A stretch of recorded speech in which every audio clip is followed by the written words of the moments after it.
Strategic Affairs, subscribe to our YouTube channel. Click the bell icon for updates.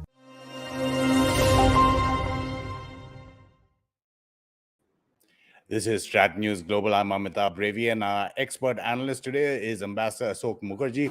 He's been India's ex-permanent representative at the United Nations. Evening, Ambassador. Good to see you. Thank you, Amitabh. Good to be on your program. Ambassador, there's been lots happening since we last talked, whether it's Bucha, whether it's the Kramatorsk railway station attack, horrific pictures, video allegedly showing Ukrainian soldiers killing Russian POWs. Every day there are these fresh reports of alleged war crimes. Last Thursday, the UNGA voting for the suspension of Russia from the UNHRC, India abstaining while condemning, those deeply disturbing reports. And in its explanation, calling for respect for due process. Ambassador, could you explain to us what you describe as a subversion or short-circuiting of the whole UNHRC process? What do you mean by that? Well, what I mean is that in 2006, the General Assembly decided to establish a Human Rights Council with 47 countries on it. And this marked the beginning of a new phase in which the member states of the United Nations would be elected by the General Assembly and serve on the Human Rights Council and fulfill the role of being the primary platform for looking into human rights situations, upholding of human rights, improving human rights, and investigating human rights violations if they had occurred in any member state. So that is the background. Of course, when it was created in the General Assembly, there was a recorded vote. The United States voted against creating the Human Rights Council. And I think that is something that one has to always keep in mind. But within 5 years after President Obama came to office, the United States joined the Human Rights Council, got elected, and is again went out during President Trump's time and came back again into the Human Rights Council. The reason I mentioned the United States is that it was surprising to find that having got back into the Human Rights Council and announced this as a major demonstration of the United States' commitment to multilateral structures under President Biden and taking a leadership role in the Human Rights Council after the Ukraine conflict started. The United States led the process which resulted on the 4th of March in Human Rights Council adopting a resolution on the allegations of human rights violations in Ukraine by Russia. And that resolution specifically called for establishing a commission of inquiry and gave it a period of 1 year, initial period of 1 year, to investigate and report back to the Human Rights Council and then, of course, to the General Assembly, because the General Assembly oversees the Human Rights Council. Now, this resolution was, in fact, endorsed by the UN General Assembly. So, when in early April, the news came out of New York that the General Assembly of the United Nations was going to consider a draft resolution on violations of human rights by Russia and Ukraine. Those of us who follow it looked for the text of this draft resolution, and it did mention the resolution adopted in March, a few weeks before, by the Human Rights Council, which is 49/1. And then instead of tracking the language of the resolution, which had been drafted by the United States, which had been approved by 32 countries out of 47, instead of doing that, the UNGA resolution short-circuited the process by calling for an action to suspend Russia from the Human Rights Council. Now, before the Commission of Inquiry came back and reported that, for example, Russia had violated human rights in Ukraine, before this report came, the General Assembly was in a sense forced by the United States and its allies to take this decision. And I find that to be against the structure and the way the United Nations system is supposed to work. Because from 1945 onwards, countries like India have tried to create space for members, the countries of the United Nations, to take charge of policies and how these policies are implemented. And all of us sort of have worked with each other in this. But suddenly to find an initiative which undercuts the integrity of the United Nations process is very, very disturbing, because this sets a precedent for so many other issues that come not only into the Human Rights Council, but supposing, for example, there is a mandate given by the Economic and Social Council for the pandemic and to investigate what happened in the pandemic, where did it start from?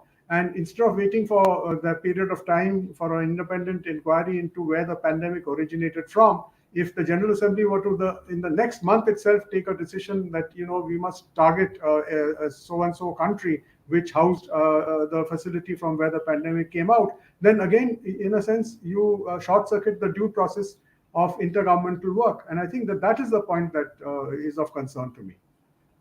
Right. I mean, the info war we see going on along with the war on the ground or in the air, the battle of narratives, and it's so difficult for any of us or anybody outside to verify what's really happening on the ground. So are you saying that, say, every platform is being exploited, led by the West, led by the US? You talked about process. What is the importance of India calling for this independent investigation? Why is that so important?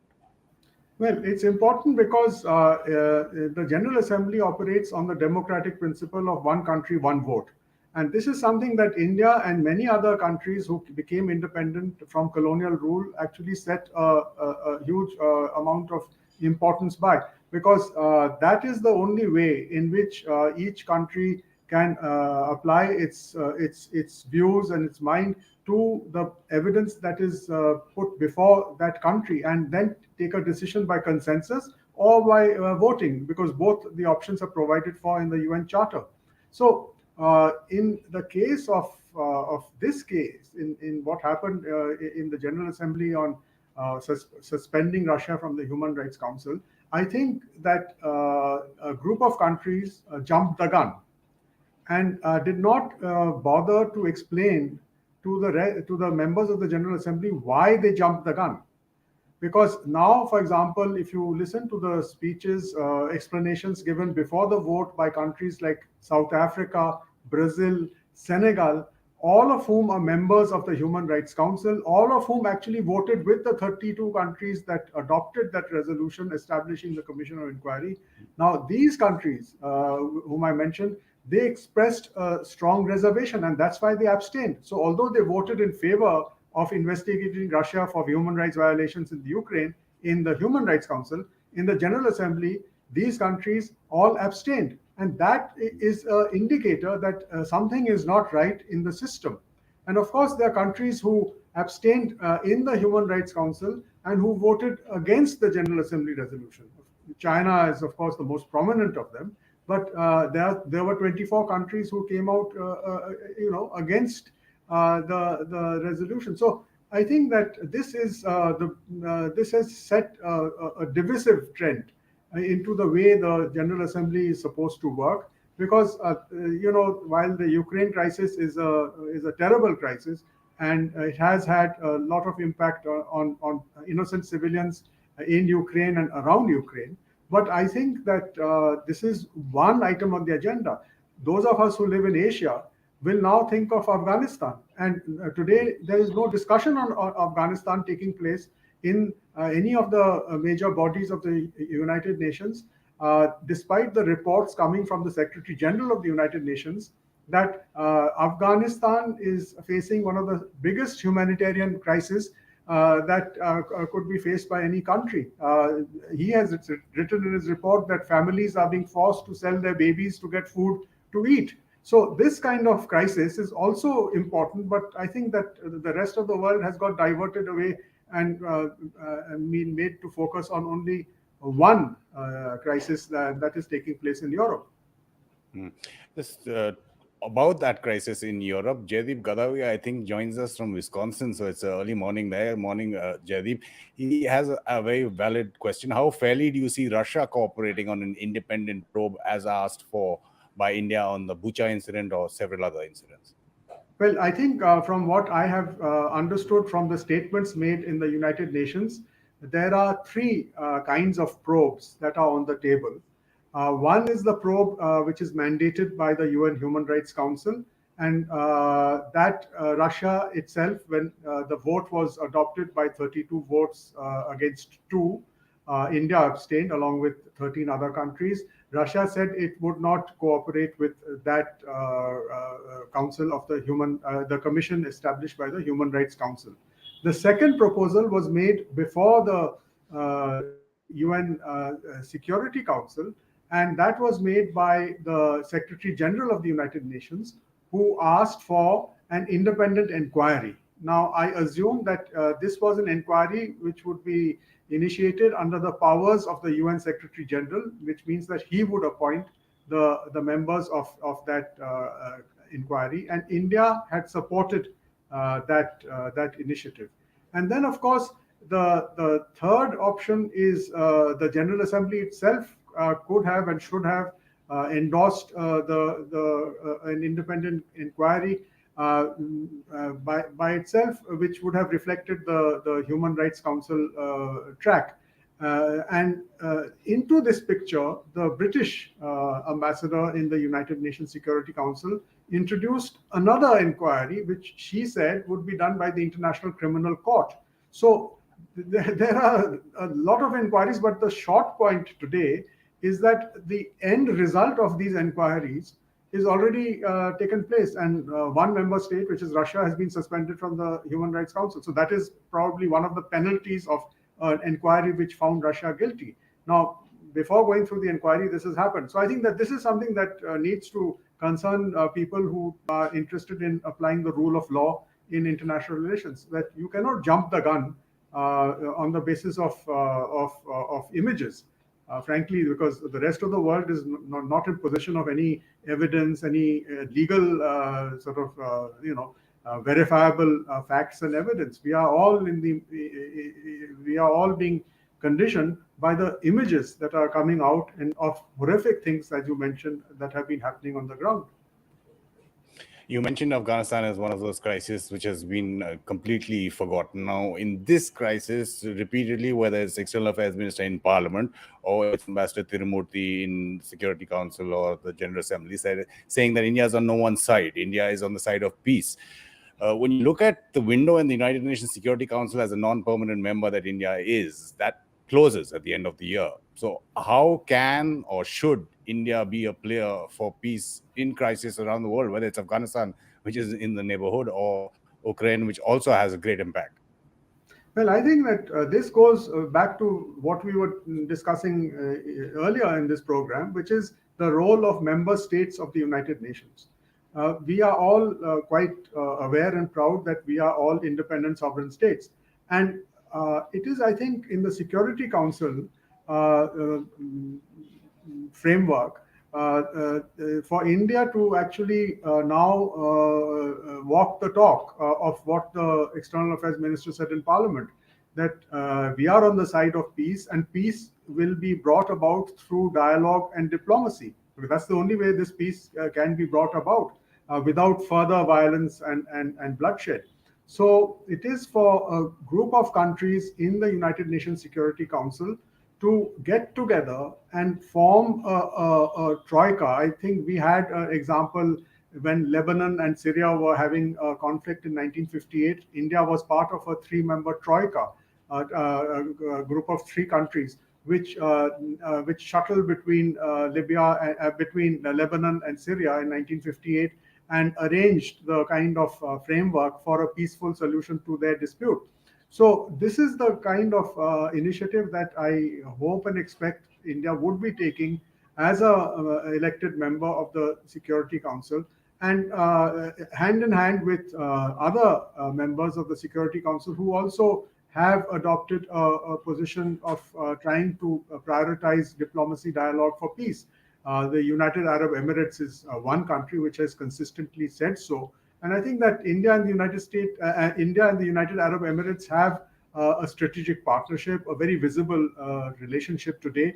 And I think it should be possible for us to work together and on this objective, along with countries like Mexico and Brazil, which have also in their speeches at the General Assembly expressed a similar sentiment in favor of diplomacy, dialogue, and peace. So this is a group already inside the Security Council of members who are elected and who need to step up and be active and try and bring about this outcome.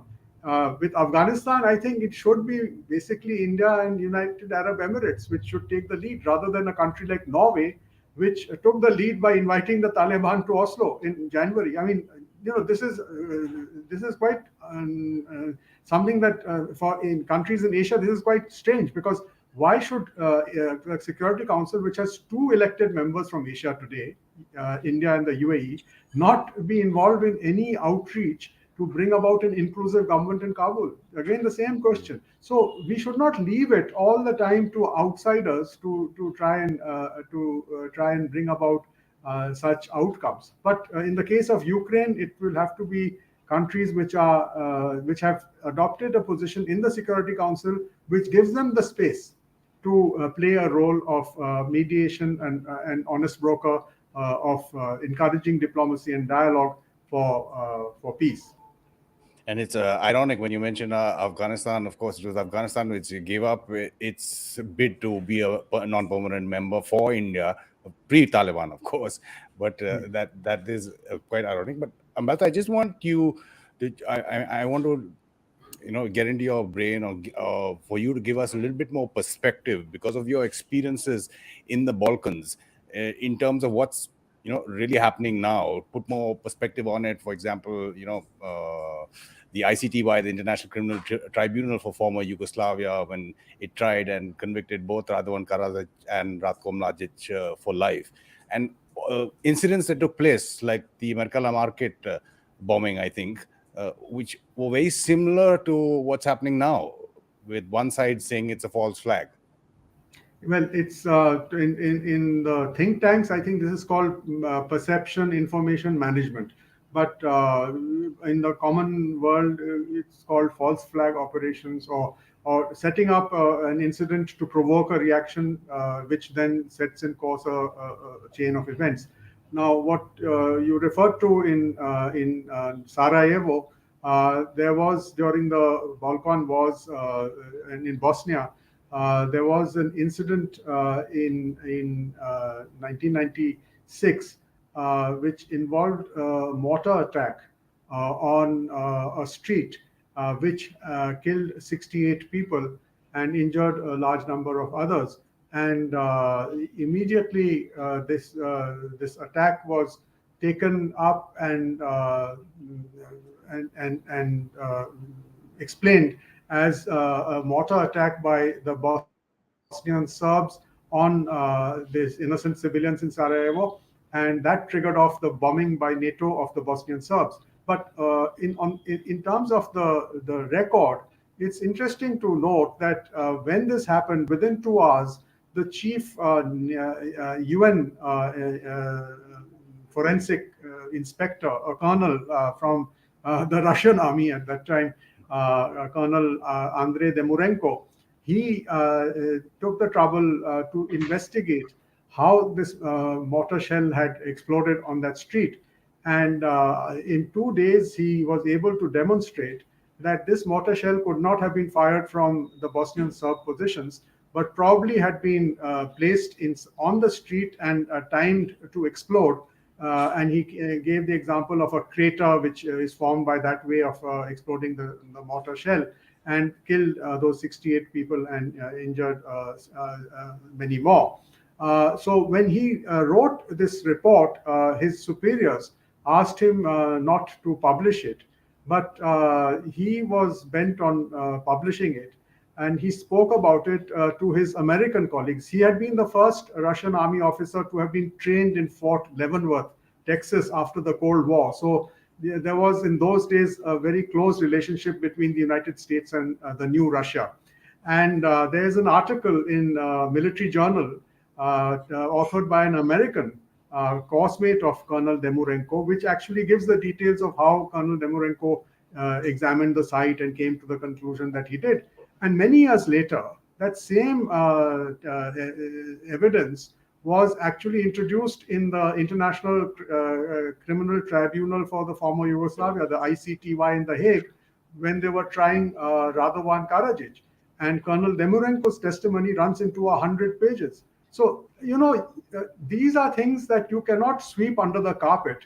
But the problem is that in information perception management, the important objective is to take advantage of the moment and then to set in course a series of actions based on the way this information has been used. So, unfortunately, a lot of people who are not involved in the conflict or are not on the spot will have no way of verifying what is true and what is not true. And that, I think, is why it's sometimes called a false flag operation. So this is one case that is very well known, documented in the Hague Tribunal records. The other case was in 1999 January in Kosovo, in a village called Rachak, where 45 people were found killed. And there were 2 points of view. That one point was that these were ordinary villagers who were killed by the Yugoslav army. And the other point of view was that these were members of the Kosovo Liberation Army who had done a firefight with the Yugoslav armed forces. But the way this event was used was again to initiate action which led to the NATO bombing of Yugoslavia for 78 days. So these have happened. We thought that having now had the luxury of a lot of time has passed, academic work has been done, papers have been published, the world would have been a wiser world. But probably with the new technologies that are now around us, this is still a hope and not a reality, because the new technologies that disseminate information, I think, do not give people the luxury of waiting for verifiable data, verifiable information before they make their views and positions known. Important, again, to reiterate what you just said over the last few minutes, Ambassador, I think is the events that were portrayed and the conclusions that were reached led to the NATO bombing in the Balkans. But just wanted your thoughts again, if you could elaborate on the last sentence when you were talking about, there's no denying the horrific pictures and reports that we are seeing, but the sources of that information. Yes, I think there has to be greater awareness. I spent some time writing and speaking on this subject. There has to be a greater awareness of how the modern information society actually functions.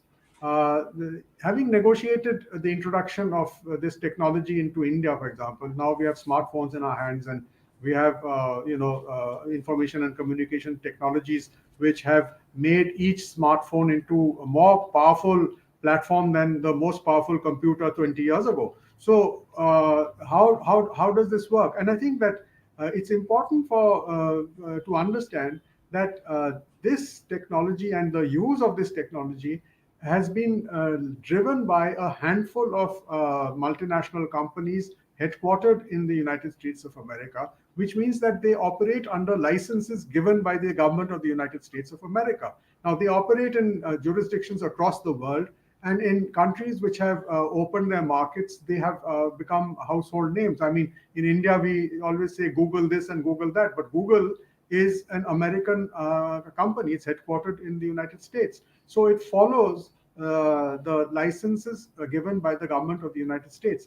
Now, in cases of conflict and war and things like that, we had those of us who had negotiated had thought that the technology and the economics would be kept out of the politics. But I think the response in the Ukraine crisis has shown that all that people like us have worked to create, to make India a part of a globalized global infrastructure can be weaponized. And the weaponization of these instruments, of these areas, does not need the acceptance and the willingness of all the partners in the global network. They can be done by just one country which has the legal right to issue the licenses to these companies. Now, the only country I know of which has been able to push back on this is China, but that goes into an area which I think most people in India do not want to go into, which is that you end up with a fractured space of information flows. There's this big firewall which restricts the flow of information into China and also out of China. And we don't want to be in a situation like that where we are globally connected and our information goes to all parts of the globe. But when you look at the flow of information out of the Ukraine conflict, it is quite noticeable that this information is now more and more channelized and restricted. And you, as an ordinary viewer in India or in South Africa or in Brazil, you will get only what is allowed to be put on by these multinational American companies. And of course, there's this well-known case of a company like Facebook, which has taken what I consider a very extreme step of also calling for violence against Russia as a part of the policy of the company. Now, these companies are not regulated by international law, interstate law.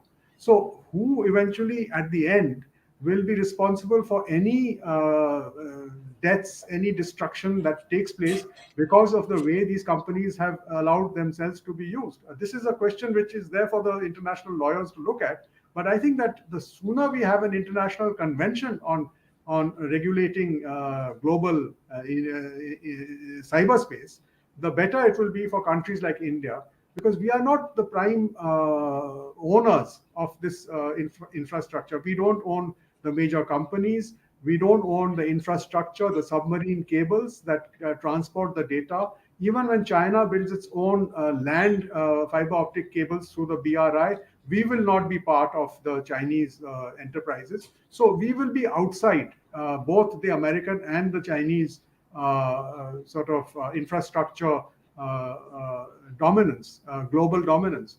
And therefore, it's all the more important for countries like India to have a predictable framework which will regulate the use of what today we would call digital space or cyberspace. And I think it's important to say it because as we are on the eve of this 2+2 meeting in Washington later tonight and tomorrow, there is one area which is in the media already of the digital dimension of the Indo-Pacific. Now, what is India's ability to influence the digital infrastructure of the Indo-Pacific? It's a question which I think most Indians would like to know, but we don't have this information with us because, frankly, we do not own any of this infrastructure, and nor are we creating any of the infrastructure which will transport data across the space of the Indo-Pacific. So this is the kind of example that I could give of what I think. Ambassador Makarand Joshi has a question from what you were saying earlier. Don't you think the haste shown in concluding this business of expelling Russia from the UNHRC over the Bucha incident points to a false flag operation? I don't think you were making that direct comparison. You were giving us lessons from history and current technology dimensions. That means that you shouldn't jump to conclusions by what you see immediately. Well, I think the answer to this question will depend on what has happened after the images of what happened in Bucha were shown. Now, what has happened, and that can't be denied, is that one country has been suspended from a United Nations body to which it was elected just a year ago with 158 votes, 158 countries in the General Assembly out of 193 actually voted for Russia. So if we had to actually take this action against Russia, then surely we should have asked each of these 158 countries which voted for Russia, what do you think of this Bucha event and Russia's election to the Human Rights Council? I mean, that would have been a more logical way to follow, rather than to package it as a provocation and then to build a whole narrative of systematic violations of human rights. Because all said and done, this is a conflict situation. And I have not seen any conflict in my professional career where there have been no deaths and where there have been no what the United States often calls collateral damage. I mean, even in the evacuation from Kabul, you remember the last drone attack killed those 13 civilians. Then, I mean, after that, what happened? So this is the point, that after what we saw on the screens, what happened has to be dealt with in a more systematic way, in a more legal or factual way, rather than pressurizing the emotions of so many people, which are understandably very upset by what they have seen with their eyes. But who has done it? How did it happen? Is something that most people will not stop and think about. Although, when you remember in the Security Council discussion that took place before the General Assembly resolution was moved, the Russian ambassador gave a second statement in which he gave a sequence of events that should have been taken into consideration, which basically said that on the 30th of March, all Russian soldiers had left Bucha. On the 31st of March, the mayor of Bucha came on public platform and said that his municipality was clear of all Russian occupying troops. And then on the 2nd of April, you had these bodies. So the logical question was, where did these bodies come from? And they were on the main roads of Bucha. They were not hidden in some cellar. These were filmed on the roadside. So if the mayor of that municipality could say on the 31st of March that all the Russians have gone, and then on 2 days later you find the bodies on the road, then the question arises, where did these bodies, did he not see the bodies on the 31st of March, and why did he not see the bodies which were visible to everybody else? So this is, I think, the point that needs to be appreciated, that there are always more sides to these things than just meet the eye. And I think that's why that time of 1 year was given by the Human Rights Council, which decided to ask the Commission of Inquiry to report back in a year's time. I mean, the Western media, again, had a point-by-point rebuttal of every rebuttal that the Russian ambassador had put out. But again, as you're pointing out, they were using technology from public satellite companies, and they are, again, Western-owned, right?